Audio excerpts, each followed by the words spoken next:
warahmatullahi wabarakatuh. Saya Zumzumi Nailufar, NIM 3119089, jurusan Ilmu Al-Quran dan Tafsir, kelas Sejarah Al-Quran bagian C. Sebagai umat Islam, kita mesti mengetahui bagaimana sejarah diturunkannya Al-Quran. Untuk itu, di sini saya akan bahas secara singkat bagaimana pertama kalinya Al-Quran diturunkan, disampaikan, dan juga bisa sampai seperti sekarang ini. Penjelasan lebih lengkapnya, simak terus ya videonya. Sejarah singkat turunnya Al-Quran. Al-Quran diturunkan melalui perantara malaikat Jibril yang menyampaikan secara langsung kepada beliau, Nabi Muhammad SAW. Proses turunnya Al-Quran berlangsung selama 22 tahun, 2 bulan, dan 22 hari secara mutawatir atau berangsur-angsur. Wahyu pertama yang turun adalah surah Al-Alaq ketika Nabi Muhammad SAW berusia 40 tahun pada tanggal 17 Ramadan di Gua Hiro. Wahyu yang selanjutnya diturunkan jidanya selama 3 tahun.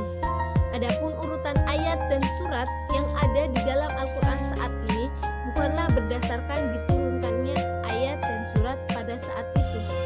Sedangkan lokasi penurunannya dibagi menjadi 2, yaitu di Mekah dengan jumlah 86 surat yang diturunkan selama 13 tahun dan digolongkan ke dalam surah Makkiyah.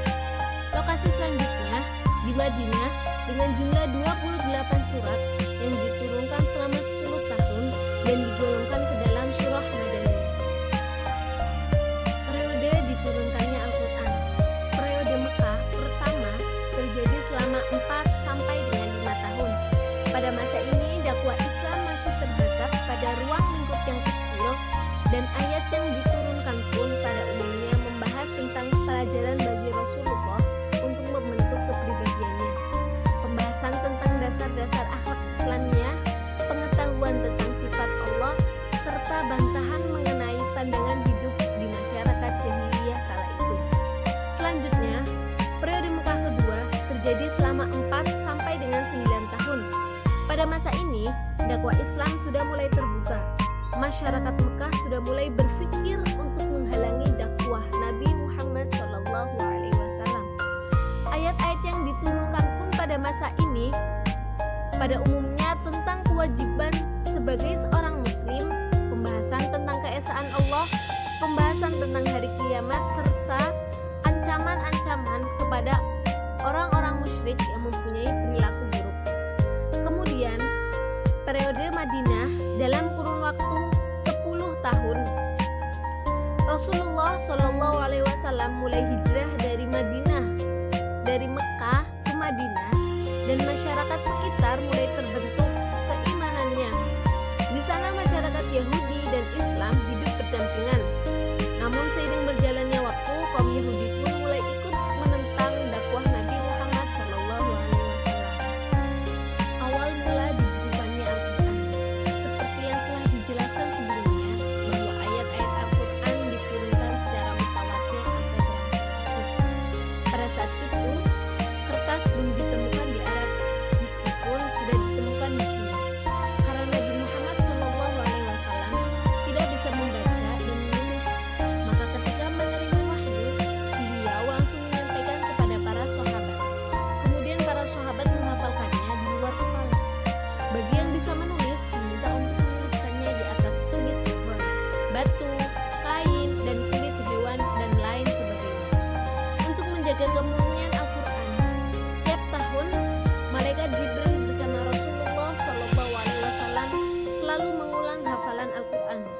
Bahkan di tahun terakhir menjelang wafatnya, Nabi Muhammad SAW bersama malaikat Jibril mengulangi hafalannya sebanyak 2 kali. Pembukuan Al-Quran pertama kali dilakukan pada masa Khalifah Abu Bakar As-Siddiq atas usulan Umar bin Khattab. Hal ini terjadi karena Umar bin Khattab merasa khawatir atas kemurnian Al-Quran, karena tidak sedikit dari mereka para penghafal Al-Quran yang mati syahid karena ikut berperang.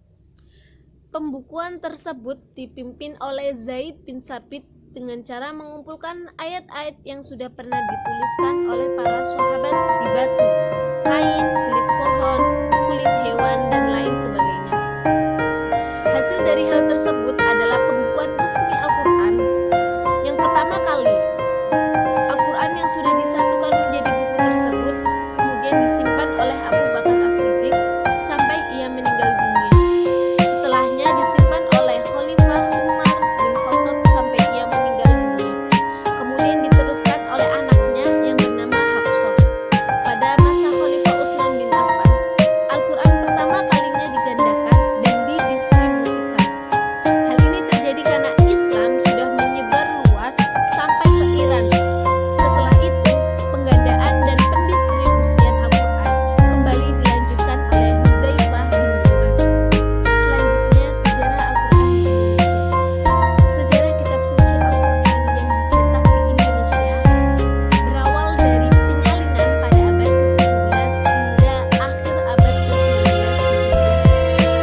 penjelasan mengenai sejarah Al-Quran yang dapat saya sampaikan. Semoga bisa diambil manfaatnya. Cukup sekian dari saya. Wassalamualaikum warahmatullahi wabarakatuh. Sampai jumpa.